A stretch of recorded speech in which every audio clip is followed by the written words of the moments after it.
So today I have a video for you that I've sort of been working on myself. So I've always been the self-love guru. Well, I wouldn't say guru, but just the person that was always for building that self-esteem, that self-love, and really teaching on that, even starting with my book and now just making my messages on YouTube and my podcast. But recently, the Lord has been depositing some things in my spirit and helping me to sort of look outwards. So, not focusing so much on the inner self, but building my love and my servanthood out here for people, right? And I think one of the hindrances to truly understanding what your identity is in God is focusing so much on what's going on up here. And I know this is going to sound crazy, but I found that when you spend so much time trying to fix what's wrong with you on the inside, you're actually building your own ego in a negative connotation. Because, and hear me clearly, because God said that the greatest of the commands is this: love your neighbor as yourself. Obviously, he says love God more than anything with your whole heart, your mind, your soul. But he said we're supposed to also love others as ourselves. So, being that we're supposed to be loving on others, if we're spending so much time trying to build what's in here, we're being selfish instead of selfless. And when Jesus came, he said in Mark, I have my Bible notes here. He said in Mark 10:45, even Christ did not come to be served, but to serve. And what is that? That is at the core humility. And so self-love can actually be the opposite of humility because you are focusing way too much on your weaknesses. And that's what I had been making the mistake of doing, focusing so much on my weaknesses instead of Christ's strength. And I will tell you, this hurts God's heart. First of all, it hurts his heart, not just because you're not spending time serving his people, but because you're not fully acceptant of how he made you. He wants us to learn to just accept how we've been created and move on and do what he's called us to do. He don't want us to spend so much time in this area because if we know him and we know we're made in his image, we should also know that we're made perfectly. Ephesians 2:10 says we are God's masterpiece. That's the New Living Translation. We are his masterpiece. That means the master has created us out of tiny little pieces and built something beautiful that he has looked at and said, wow, I made that woman. She is fire, okay? She is made in my image, and I'm just going to send her on her way and let her go do what I purposed her to do. And he wants us to accept it and just move on.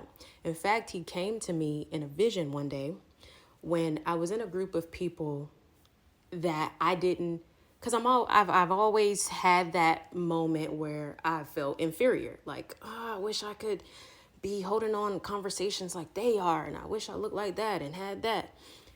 And he used that moment to show me that it's not about me. So I was in a bathroom and I was, dealing with that insecurity. And I went into the restroom and I started putting on more makeup. I had makeup on my face already, but I was looking at my face and I'm like, well, maybe if I change my eyebrows, then, I'll look beautiful, more beautiful, and people are going to invite me in the conversations. It was just all stupid stuff. Just all immature ways of thinking. And Jesus met me in the bathroom and I was crying. And he walked up on the left side of me. And I remember him saying, why don't you love my creation? And that's all he said. And I could feel the pain in his heart of, how can you not? If I've told you that you are a masterpiece, how can you still feel incomplete? It's not making any sense to me. Obviously, I'm not going to say it's not making any sense to him. I just felt like that's pretty much how he was telling me, like, this isn't making sense. You're perfect. You are complete. You're in my image. And yes, God understands why we feel the way that we feel because of people offending you and life just beating you down. He understands, but he also wants you to understand that you are perfection. You're perfection. You are an image of himself. And he loves himself, and he wants you to love you, right? And so if we start simmering in that idea of, I just got to do better to love myself. I got to do all these affirmations and I got to, when I'm faced with issues, I got to just look at my weaknesses and figure out what I can change. I got to strengthen areas that need to be strengthened. I need to slough off things that shouldn't be there. I just got to do all this work on myself. But in reality, we're looking at it in the opposite way of how it should be done. It says in the Bible that our weaknesses prove God's strength. His power is made perfect in our weaknesses, and his grace is enough for us. So even in our flaws, our faults, our shortcomings, we do not fix ourselves. We have to look to the Lord to make up for what we lack. And self-love should be more focused toward serving others, loving others, doing what God called you to do. And you won't spend so much time going down a rabbit hole of all the things that you should be, that you're not, all the things that you should have, that you don't. And that is how you're going to truly grow in the confidence in yourself, because your confidence is in the Lord. And if you're focusing on the Lord and his people, this is going to be taken care of. I do feel generally happier when I am helping someone else out. So what God's word says, I've actually experienced for real, in person, in my own life. I've understood that when I make someone else's day, I feel great because I did what God called me to do. And he says, if you've done it to the least of these, my brethren, you've done it to me. So you helping somebody else out is you helping God out. That's just building your confidence. That's building your relationship with the Lord, and is building the way that you perceive yourself. So that's the solution here. The solution to looking at yourself differently is to look more outward. Look at the people that are around you, that you can help, that you can love on. And in return, God is going to exalt you. In fact, it says in James 4:10, humble yourselves before the Lord and he will exalt you. So as we become selfless, that creates humility. That humility is shown through loving and serving others. And in return, the Lord exalts you. So you don't have to worry about what you can't get in life, because you feel like you're not qualified for, because God has already said, you just focus on being humble. You focus on me, my people, and I got you in this area. You ain't got to worry about it. That's why John 3:30 says, I must decrease and he must increase. So let's not look at these self-love gurus who don't know God, talking about the ones who don't know God. Let's not look for their advice so much, because that is just building your inner ego and pretty much pushing God aside, which creates pride.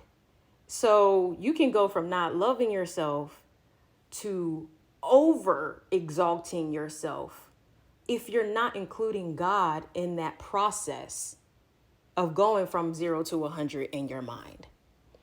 And so that's why the worldly self-love gurus, we kind of have to push them aside, because they will just have you exalting yourself. And we all know that pride comes before fall.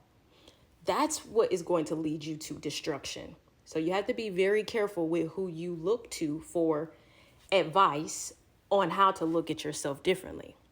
I really hope that this video brought some type of revelation, opened your mindset up and your eyes and ears to the Lord and what he has for you and how he wants you to see yourself. I really hope that that did something for you today, like it has done for me. And I pray that God continually shows you his favor, his blessings, his love. And I pray that he broods over you day and night. I pray for your family. I pray for the safety of you and your family. And I love you so much. And I will be back as soon as I possibly can. I know I've been gone for a minute now. I've just been trying to recover from the pain that I have in my back, my neck, my head. So I have a misaligned spine, and my cervical spine right here where my like the back of my neck is standing straight up and it's supposed to be curved. And because of that, it's putting lots of pressure on my discs in between my vertebra. And I think it's vertebra. I don't know if you say vertebra or vertebrae, but it's putting lots of pressure on the discs in between. And that causes headaches and the muscle knots and the lack of oxygen getting to my brain. Because of that, I'm in a lot of pain at times. So I've been seeing a chiropractor and I've been doing exercises to help realign my spine. And so I can't promise that I have a set schedule on here, but I will try to upload as often as I possibly can, because this is a very important channel to grow, because God's people need to hear from him. And I am the vessel. I'm one of the vessels through which he speaks. And I'm so grateful for that. But I do love you, and I pray you have a great rest of your day. Bye.